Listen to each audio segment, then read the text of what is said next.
시청자 여러분 안녕하십니까? 제22대 국회의원 선거 강남구 병선거구 방송 연설의 진행자 이정훈입니다. 강남구 병에서는 모두 3분의 후보자가 이번 선거에 도전을 하셨습니다. 오늘 연설에는 공직선거법 제82조의 2.5항에 따라 한 분의 후보자가 나와주셨습니다. 후보자의 연설을 통해서 정책과 공약을 꼼꼼하게 점검해 볼 수 있는 시간이 되셨으면 좋겠습니다. 그럼 후보를 소개해 드리겠습니다. 기호 7번 내일로 미래로 양한별 후보입니다. 안녕하세요. 제22대 국회의원 선거 강남구 병선거구 양한별 후보 인사드립니다.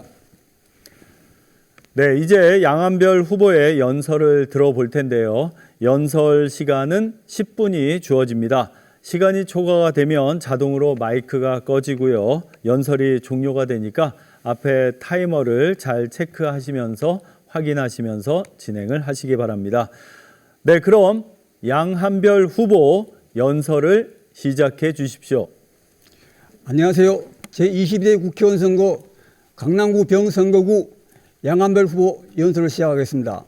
먼저 자료를 마련해 주신 자랑스러운 5천만 대한민국 국민분들과 강남구 선거관리위원회 종사하시는 분들과 방송국 관계자분들께 고개 숙여 감사 인사드립니다.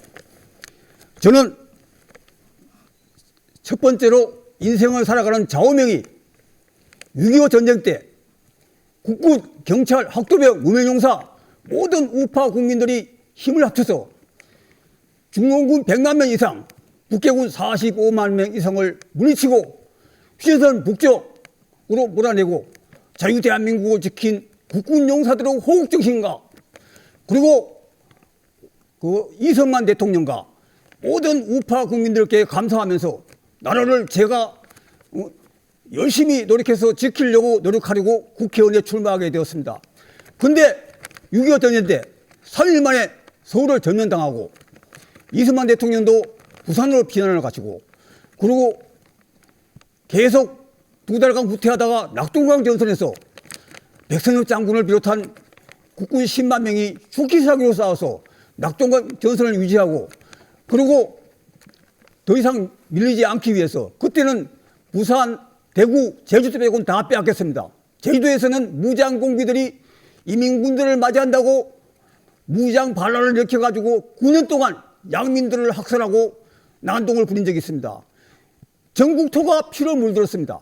그런데 이승만 대통령이 유엔에 도움을 요청하고 그리고 메가드 장군께 이승만 대통령과 친구니까 도움을 요청해가지고 모든 자유우방 국가들의 도움과 유엔 안보리 의결을 거치고 유엔 총회 의결을 거쳐서 100만 명 이상의 자유진영의 젊은 청년들이 대한민국을 살리려고 달려와서 낙동강 전선에서 싸우고 그리고 메가드 장군의 인천 상륙작전을 통해서 1950년 9월 15일 월미도에 상륙하고 인천 부두에 상륙해가지고 인천을 탈환하고 그리고 진격했는데도 북해군은 한 걸음 뒤로 후퇴하지 않았습니다. 그래서 더 동쪽으로 진격해서 김포공항을 빼앗고 그리고 미군 7사단이 영도포역을 점령하고 난 뒤에야 낙동강 전선에 열차가 영도포역을 지나서 김천 대구 쪽으로 내려가니까 보급로가 끊긴 이민군 총사령관 김책은 후퇴 명령을 내렸습니다. 그래서 이민군 45만 명이 꿈쩍도 않다가 다 도망을 쳐가 북으로 도망을 가자 이에 국군 3사단이 38선을 양양 쪽에 돌파해가지고 10월 1일 날 38선을 돌파한 날이 국군의 날이 되었습니다. 그리고 백선엽 장군은 평양을 점령하고 그리고 대한민국 최고 정예부대 용감한 전투부대 보병 제6사단 김정호 사단의 6사단 선봉부대가 압록강 초산까지 진격했습니다. 압록강 초산에 진격해서 수통 병사들이 문을 떠서 이승만 대통령에게 보내드리고 무전으로 연락했습니다. 기뻐하십시오 2천만 대한민국 국민 여러분. 우리 국군 6사단 병사 선봉부대가 초산을 점령해서 이제 수통에 물을 담아서 이승만 대통령 국가원수께 드렸습니다. 그러자 전국에 한우가 일어나고 북진 통일 만세가 터져나왔습니다. 근데 이때에 중공군들이 밤에 몰래 넘어가가지고 100만 명이라 주장하지만 제가 도서관에 찾아보니까 총 400만 명 이상 왔다 그럽니다. 국군 10만 명이 중공군 400만 명을 어떻게 이깁니까? 그래서 피눈물을 흘리면서 후퇴하다가 일사후퇴로 서울도 빼앗기고 압록강 두만강까지 갔던 국군 정예부대들이 다 후퇴해가지고 지금 뭐 휴전선이 성립되었습니다. 그것을 본다면은 이 불구대천의 원수 중공 계례도나가 국교를 해야 되겠습니까? 지금 저 명동에 가면 중공 대사관이 있습니다. 때려 부시고 있습니다. 그렇지만 뭐 국가에서 뭐 정책적으로 하는 건 제가 관여할 바가 아니죠. 힘도 없습니다. 근데 이 지금 휴전된 지 지금 70년이 넘게 지났습니다. 예. 근데 휴전선 북쪽을 보십시오. 백령도, 서해오도, 강화도 이쪽이 휴전선 가깝습니다. 근데 그 섬들은 6.25 때 국군 병사 경찰이 한 명도 없어서 지키러 갈 수가 없었습니다.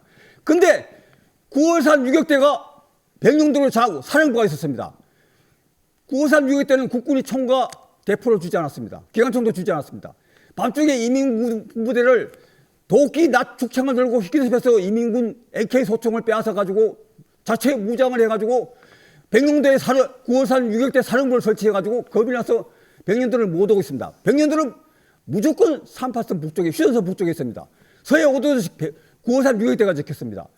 그리고 강화도 방공 유격대가 지켜가지고 그 이민군들을 일개주에 다 몰아냈습니다. 이런 걸 봤을 때 대한민국에서는 우파 단체가 많아야 된다고 생각합니다. 나라를 지키고 물론 그 사람들 군번도 없고 아무 군인 신분 공무원 신분도 아니기 때문에 어느 산골짜기 어느 덜판에서 나가떨어 죽어도 그 사람 보상이나 했겠습니까? 산짐승들이 그 시체 뜯어먹었을 것입니다. 이런 무명용사들의 홍정신을 여러분들이 아시고 이런 분들을 그 고문을 적발해서 죽은 후손들 유가족들이라도 답은 뭐 100만 원, 200만 원 보상했으면 좋겠다는 생각하게 됩니다. 근데 휴전이 지난 지금 1953년 7월 20일 휴전이 끝나고 3년 좀 넘게 전쟁이 끌었죠. 3년 1개월 넘습니다. 근데 지금 국가정보원에서 대공 수사권을 폐지시켜버렸습니다. 국회가 빨갱이 좌파들에 점령당하니까 가져 잡는 그러니까 중앙정보부, 안기부, 국가정보원 이런 조직에서 간첩부서가 있었습니다. 예. 국가정보원은 예산도 얼마 안 되지만 12,000명이 근무하고 있고 이런 조직이 대공수사권을 언제 해체했는가 하면 올해입니다. 1924년 1월 1일부로 대공수사권을 없애버렸습니다. 그럼 간첩을 누가 잡습니까? 국정원은 도청도 하고 합법, 비합법 경계선을 넘나들면서 해외에도 파견되어 있습니다. 해외에서 우리 교포들에 의해서 조총련이라든가 해외 동포들을 이렇게 포섭하는 자들을 적발해가지고 잡은 적이 많습니다. 그런데 경찰은 해외 영사관에 뭐 지갑 분실했거나 여권 분실 이런 걸 도와주는 일이 대공 간첩 잡는 일을 하지 않습니다. 만약에 뭐 도청이라 하고 불법 미행하고 이런 하면 경찰은 당장 파면됩니다. 저도 공무원 출신이지만 공무원은 뭐죠? 국민들의 해를 끼치려면 그 징계받습니다. 예.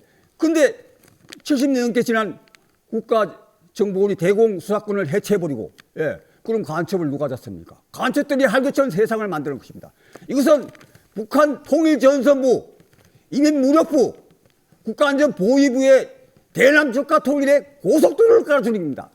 납치말하고 비단길을 깔아주는 것입니다. 문재인 정권 때 가장 치열했던 백마고지 옆에 있는 하살무리 고지에 문재인 정권은 거기 2차선 도로를 닦았습니다. 예.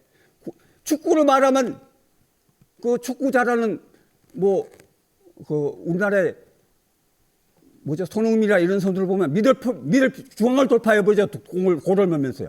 대한민국도 정중앙을 돌파하라고 길을 닦아주는 것 같습니다. 문재인 정권 때 있었던 일입니다. 이런 건 도로 메꿔버리고 지뢰를 묻어버려야 됩니다. 예.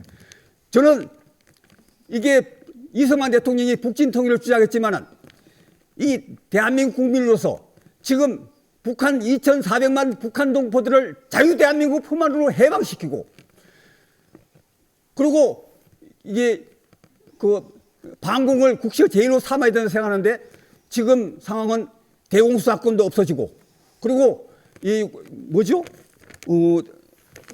강화도 옆에 말도 옆에 서쪽으로 중국 쪽으로 이게 한박도라는 섬이 있었습니다. 이것을 이민군들이 몰래 점령해 버렸습니다. 그게 휴전선 NLL 남쪽에 있는 섬인데 왜 인민군이 점령해도 되찾지 못하는 것입니까? 국방부는 국방 파괴부고 대한민국 예산 5분의 1을 씁니다. 가장 많은 예산을 쓰는 국방부가 한박수란 강화도 옆에 있는 섬을 점령당하고도 나물러라 하고 국방 파괴부 임무를 하고 있습니다. 그것뿐만이 아닙니다. 전방 6개 사단을 해체했습니다. 예. 제가 근무했던, 저는 양구 21사단에 근무했지만 우리 21사단이 무너지면 어떡합니까? 중공군에. 그러니까 들고 있는 건 총과 수류탄 2발밖에 없습니다. 실탄 105발. 그러니까 후방에 2사단이 온다. 2사단을 해체해버렸습니다. 사창대 27사단도 해체했습니다. 예, 27사단 후방사단입니다. 예. 그리고 해체한 게 6개 사단. 그리고 국군을 60만 명에서 38만 명으로 줄인다 그럽니다. 예. 지금 우크라이나에는 소련군이 쳐들어와서 수많은 양민들을 학살하고 있습니다. 근데 국군을 60만 명에서 38만 명 줄여야 되겠습니까? 이것은 이적행위고 반역행위입니다.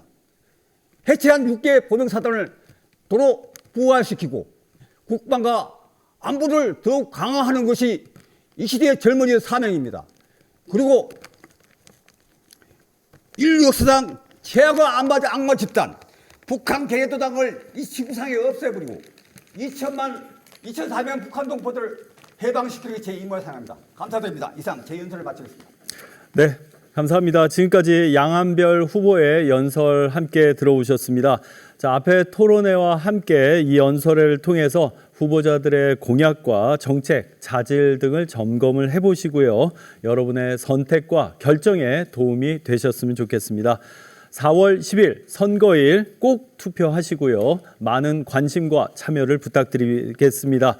자, 이상으로 강남구 선거방송 토론위원회가 주관한 제21회 국회의원 선거 강남구 병선거구 후보자 방송 연설회를 여기서 마치겠습니다. 감사합니다.